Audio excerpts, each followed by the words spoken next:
안녕하세요. 더바른 컨설팅입니다. 오늘의 주제는 좀 예민하네요. 조금 자극적으로 써볼까요? 재수는 아무나 하나.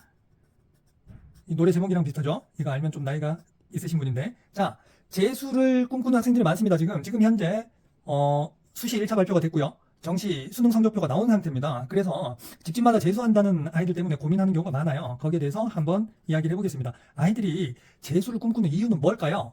여러 가지가 있는데요. 첫 번째, 수용이 어렵기 때문입니다. 지금 내 성적으로 갈 수 있는 대학 라인을 쫙 뽑아보면 나 여기 싫은데? 그러니까 내 실력이나 성적과는 관계없이 그냥 그 대학이 싫은 거예요. 주변 더 좋은 데 가는 애들이 너무 많기 때문이죠. 그냥 싫은 거예요.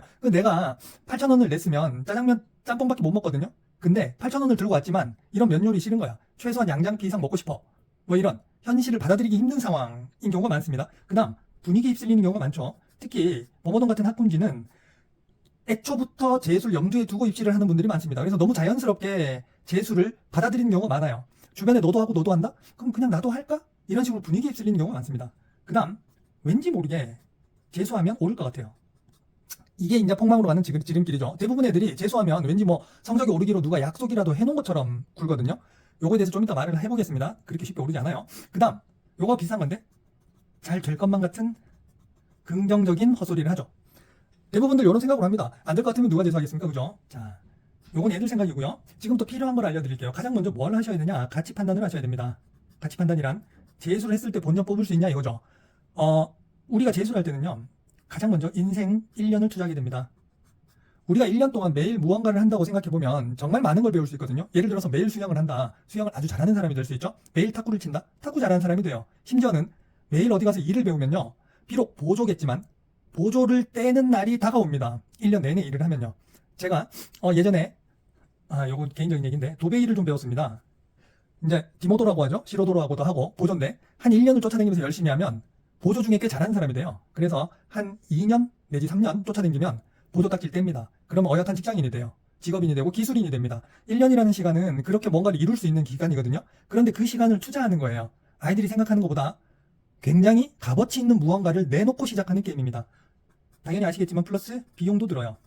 재수 종합학원 기준으로 기숙학원 기준으로 1년에 대략 한 달에 400 가까이 들죠. 거기다가 뭐 논술을 따로 듣는다거나 뭐 거기 옵션이 있어요. 이것저것 추가하면 400이 좀 넘게 되죠.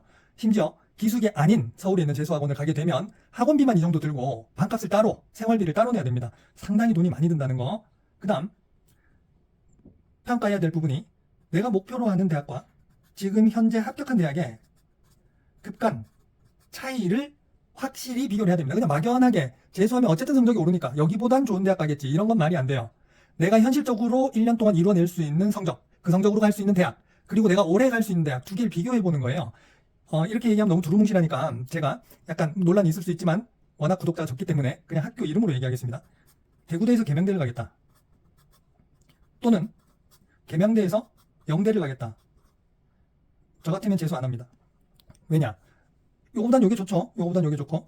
하지만 졸업했을 때 가지는 졸업장의 파워 큰 차이가 없습니다. 졸업하신 분들 기분 나빠하실 필요는 없고 지금 현재 그렇습니다. 이 졸업장을 활용해서 취직할 수 있느냐, 이 졸업장을 가지고 해당 분야에서 일할 수 있느냐, 그 가치 판단을 해보면 큰 차이가 없어요. 그렇다면 그냥 지금 현재 갈 수 있는 대학에 가서 대학에서 스펙을 쌓는 게 낫습니다. 하지만 영대에서 계대로 가겠다, 경대로 가겠다.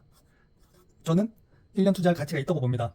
방금 말씀드린 졸업장의 파워를 기준으로 판단을 한 것입니다. 이제 학교별로 어느 정도 차이가 적당한지 일일이 다 어머님들이 판단할 수는 없겠죠. 하지만 주변에 많이 물어보시고 이 졸업한 학생들의 진로나 취업률이라던가 취업하는 분야, 취업하는 곳의 퀄리티 등을 한번 알아보신다면 대충 감을 잡을 수 있을 거라고 생각합니다. 그 다음 학교 닉네임하고 상관없이, 닉네임이 아니고 네임이죠. 취업에 직결되는 학과를 가기 위해 재수하는 경우가 있습니다. 대표적인 게 보건계열이죠. 간호라든가 뭐 물리치료 이런 과들이 있죠. 또는 유아교육. 이런 학과에 가기 위해서 재수를 한다면 괜찮습니다. 지금 내가 어중간한 성적으로 어느 어중간한 대학, 특색 없는 학과에 합격을 했다. 그러면 대학 4년 다니고 졸업하는 건 문제가 아니지만 졸업하고 나서가 문제가 됩니다. 지금 대졸 중에 취업을 못하는 사람이 굉장히 많죠. 근데 그거보다 더 큰 문제는요. 대학을 졸업해서 취업은 했는데 대학 졸업장하고 상관없이 취업한 사람이 엄청나게 많다는 거예요. 그럴 거면 대학을 뭐하러 갔나 이렇게 되는 거죠. 내가 지금 비전이 없기 때문에 취업이 보장된 학과를 가기 위해서 재수하겠다. 이것은 괜찮은 전략입니다. 단 막판에 바꾸면 죽도 밥도 안 되는 거죠. 이런 식으로 내가 재수를 해서 값어치를 할 것인가, 1년 인생과 비용에 투자 가치가 있는가를 먼저 계산을 하셔야 됩니다. 그 다음 가능성을 판단해야죠. 아까 말씀드린 대로 한다고 다 오르지 않습니다. 오를 수 있나 없나를 한번 봐야 돼요. 제일 첫 번째 봐야 될 게 3년간의 성적 추이입니다. 3년 동안 성적이 어떤 식으로 변화했나를 보면 재수했을 때 성공을 할 가능성이 어느 정도 되나를 얼추 알 수 있습니다. 한번 그래프로 그려볼까요? 자, 첫 번째입니다. 성적이 뭐 이렇게 가다가 마지막에 이렇게 오르고 있었는데 끝났어. 수능을 딱 쳐버렸어. 이 아이들은 이유는 모르겠지만 공부를 늦게 시작한 아이들이죠. 1번이라고 할게요. 공부를 늦게 시작해서 오르긴 올랐는데 게임이 끝나버렸어. 이런 아이들은 지금 보이는 이 마감선을 옮겨주시면 더 오릅니다. 이런 아이들은 재수를 시키면 거의 성공해요. 두 번째 케이스입니다. 성적이 일정 수준에서 계속 머물다 끝난 학생이 있어요. 이 학생은 보통 공부를 열심히 하는 애들이 많죠. 이런 아이들은 재수에도 오를 가능성이 적습니다. 왜냐하면 이미 자기가 보여줄 수 있는 퍼포먼스는 다 보여준 상태예요. 재수를 하면 일부 뭐 탐구나 이런 데서 조금 오를 수는 있겠지만 드라마틱한 상승을 일으키기는 보편적으로는 쉽지 않다. 세 번째, 이렇게 가다가 수능날 뚝 떨어진 애들이 있어요. 3번이라고 할게요. 보통 실수 같은 거 아니면 압박감 같은 것 때문에 9월 모의고사부터 떨어지기 시작하죠. 이런 아이들은 재수하면 자기 성적으로 돌아갑니다. 저 같으면 재수를 시킬 것 같아요. 물론 이 간단한 그래프 3개로 모든 걸 설명할 수는 없습니다. 단순화하자면 그렇다는 겁니다. 그 다음 뭘 봐야 되냐? 국수 영탐의 성적 구성을 봐야 돼요. 국수 탐령이죠. 수능에서는 영어는 큰 비중을 차지하지 않습니다. 불행히도. 자, 국수 영탐에서 오를 구석이 있느냐? 이게 중요해요. 막연하게 예를 들어서 올 4등급이다. 그러면 올 4니까 재수하면 뭐 하나는 2 나오고 2개는 3 나오고 하면 올해보다는 훨씬 좋은 데 가겠네? 이런 식으로 계산하면 안 돼요. 다 뭉뚱그려서 생각하면 그 중에 뭐라도 오를 것 같지만 한 과목씩 딱 따놓고 보면 애들이 먼저 알아요. 아, 나 이 과목은 힘들 것 같은데 이 과목은 난 비문학 때문에 안 돼. 이거는 리스닝 때문에 안 돼. 이런 식으로 애들이 먼저 압니다. 오를 구석이 있느냐, 또 오르면 얼마까지 오를 수 있냐를 봐야 돼요. 대표적으로 수학 같은 경우 재수한다고 아무나 90점 이상까지 가지 않습니다. 90점 이상은 가는 애들만 가요. 본인도 알아요. 재수의 목표가 80점이다. 그러면 만약에 지금 72점인데 목표를 80점으로 잡으면 8점 올라가잖아요. 각 대학에서 천점 만점으로 환산하고 가중치를 주고 어쩌고 해도 15점 정도 득점이 되게 되는 셈인데 15점 차이로 갈 수 있는 대학의 변화가 얼마나 큰지를 냉정하게 한번 따져봐야 돼요. 막연하게 오른다라고 하면 안 됩니다. 그 다음 내가 얼마나 노력했나 그동안 학교 다니면서 얼마나 노력했는지도 따져야 돼요. 이것도 약간 오해가 있으신데요. 열심히 한 애들은 그래 1년 더 시켜주고 넌 열심히 안 했으니까 넌 재수해도 안 돼. 이런 식으로 판단하면 안 돼요. 예를 들어서 굉장히 열심히 한 애들 있죠. 아까 여기 그래프 2번이었는데 굉장히 열심히 한 애들 중에 오히려 재수를 해도 의미가 없는 경우가 많습니다. 왜? 내가 열심히 해서 받은 최상의 결과일 수가 있거든요. 1년 더 한다고 2년 더 한다고 그닥 오르지 않아요. 그래서 또 반대도 있습니다. 노력을 절반도 안 해서 계속, 물론 그런 애들이 개과천선해서 갑자기 빡 해주는 경우도 있지만 그런 아이들은 보통 재수로는 안 돼요. 삼수를 해야 돼요. 왜? 그동안 노력을 안 했으니까 기초가 없거든요. 1년 해가지고 기초 닦고 중간 문제까지 풀고 어려운 문제까지 풀어낼 것 같으면 누가 고등학교 3년 동안 열심히 공부를 하겠습니까? 1년 만에는 안 돼요. 재능이 좀 있는데 열심히 안 했던 애가 딱 개과천선해서 재수할 때부터 열심히 한다. 아니면 고3 막판부터 열심히 했다. 그런 애들은 바로 삼수 코스로 들어가야 됩니다. 재수로는 안 되고요.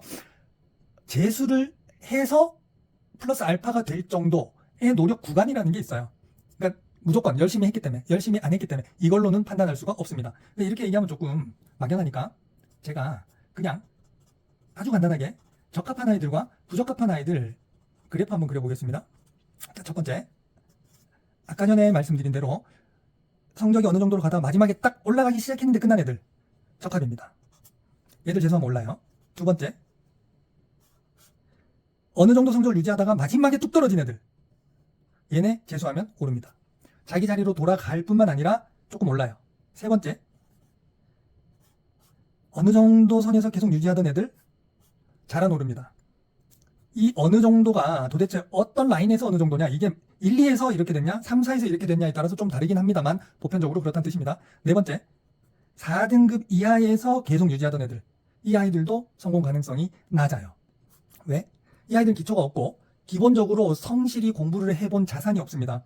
열심히 한다는 것, 스케줄에 맞춰서 탁탁탁탁 이 시스템을 돌릴 수 있다는 것도 능력이거든요. 그걸 익힌 적도 없고 발휘해본 적도 없기 때문에 다시 시작하면 그것부터 배워야 돼요. 그런데 그 배우는 과정이 힘듭니다. 고통스럽고. 이제 와서 다시 하려면 쉽지 않아요.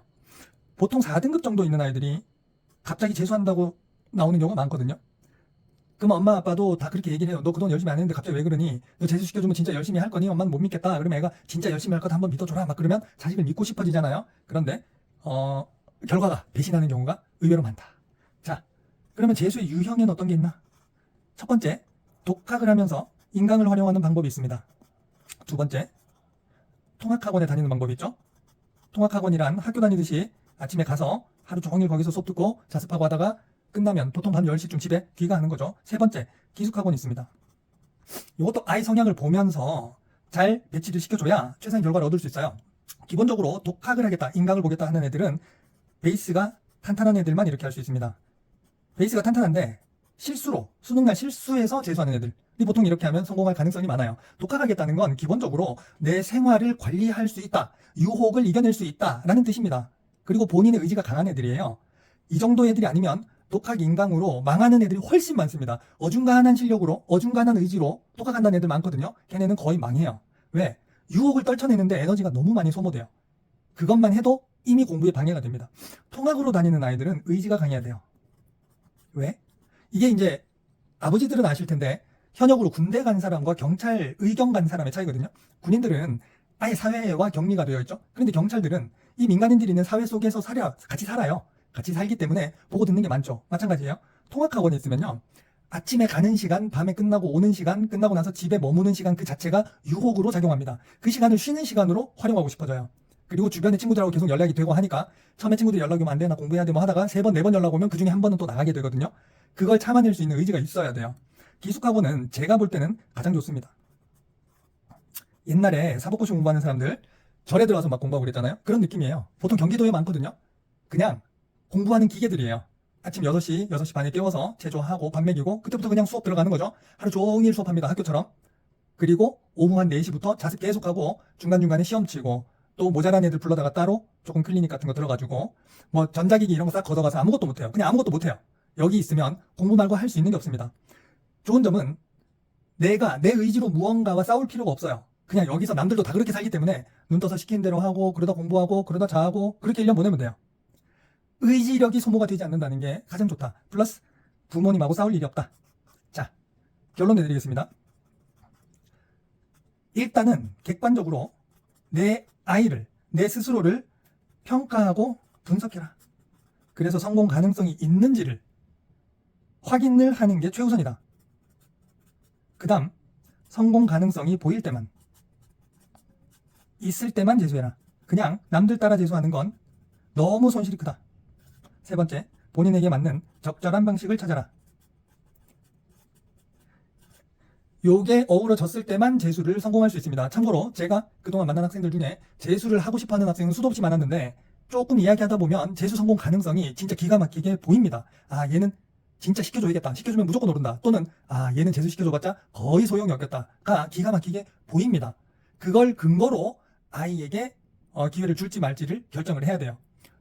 저는 경험이 있지만 부모님들은 어쨌든 입시의 전문가는 아니기 때문에 대신 저보다는 자식을 더 잘 알죠. 그러한 장점을 기반으로 정확하게 판단을 하셔서 이 중요한 결정을 내리기 바랍니다. 자, 오늘은 여기까지 하겠습니다.